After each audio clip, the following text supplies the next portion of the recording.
Ni barang ni dekat Shopee tak ada jual tapi dekat TikTok Shop ada jual.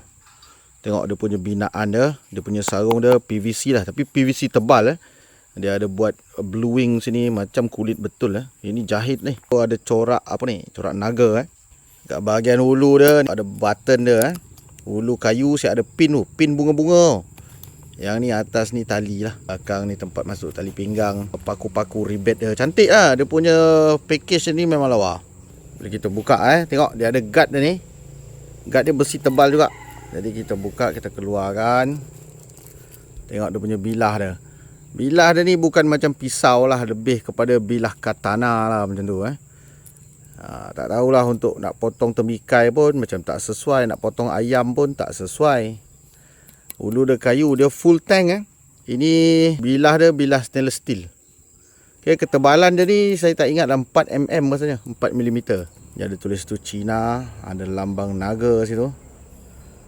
Tu. Ini mata dia keluar daripada bungkusan memang dah tajam Memang dah tajam. Macam itulah rupa dia. Jadi awak semua dah tengok dah macam ni. Jadi untuk apa sesuai ni? Untuk sembelih kambing, sembelih lembu sesuai ke? Bata tebal macam tu. Untuk belah kayu api okey lah ni macam ni kan.